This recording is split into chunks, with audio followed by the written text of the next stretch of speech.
ini langsung dituangin. Jadi kayak enak kalau nggak dicicip ya Pak? Ya, boleh. Dicicip ya Pak. Ini hasil produksi langsung dari tanah Indonesia, pohonnya punya Indonesia, dikelola juga oleh masyarakat Indonesia Halmahera Utara. Kita cobain ya, izin ya, Pak. Udah enak rasanya loh. Enak loh, serius loh. Ini belum diperjualbelikan seluruh Banyak Indonesia. orang kan nggak suka susu karena kayak nggak ada rasa. Betul, ini kan betul. ada rasa, tes kelapanya. Kan? Bener.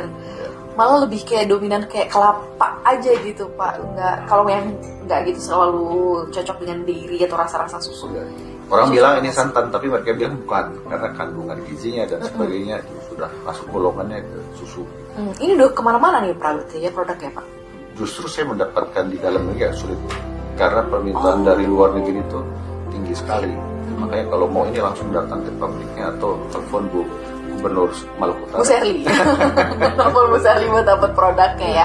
Berarti ini adalah salah satu bentuk kesuksesan dari sebuah daerah transmigrasi sampai ke industrialisasi. Betul. Nah, yang saya mau ceritakan adalah minggu lalu saya datang ke kawasan transmigrasi di Toliwang, di Halmahera Utara. Jadi kenapa saya datang ke sana itu? Saya ditunjukkan oleh Bu Serli Cuandaya bahwa Pak di sana ada industri kelapa yang bisa kita kembangkan. Nah saya ke sana di Toliwang itu di kawasan transmigrasi di Kabupaten Halmahera Utara.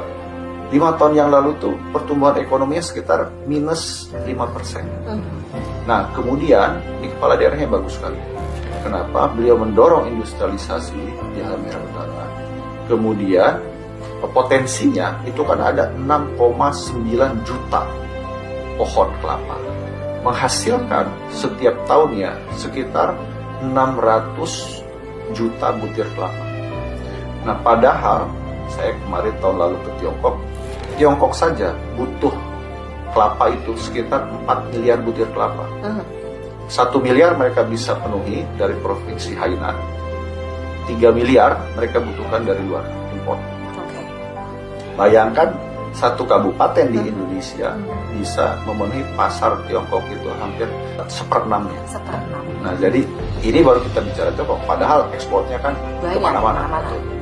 Nah kemudian juga tidak hanya dalam konteks industrinya, tapi juga hilirisasi. Bahwa kelapa itu kalau saya dulu di kampung ya cuma dipotong, ya kan, ambil dagingnya, selesai. Nah ternyata tidak begitu.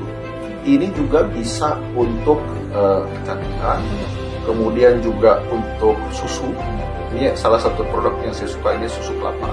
Wow. Ya, kemudian juga airnya, dagingnya. Bahkan sampai dengan sekarang ini sedang dikembangkan sabutnya itu. Itu sabutnya bisa untuk energi biodiesel. Nah inilah yang juga sedang kami kembangkan. Nah yang menarik lagi adalah tenaga kerjanya 85% dari masyarakat lokal. Sehingga masyarakat lokal itu menjadi benteng industri. Karena mereka hidup dan mati dengan adanya industri itu, dengan ekosistem itu. Jadi dari situ diukur dalam 5 tahun terakhir dari minus 0,5%, sekarang sudah 3,89%. Jadi itu kan cukup signifikan. Yang menggembirakan bukan hanya sekedar bagus secara angka pertumbuhan ekonomi karena datang investasi dan meningkatnya konsumsi karena masyarakat punya pekerjaan, tetapi juga gini rasionya menjadi makin kurang. Kemudian juga ketimpangan kemiskinannya, angka kemiskinan juga jadi makin rendah sekitar 4%.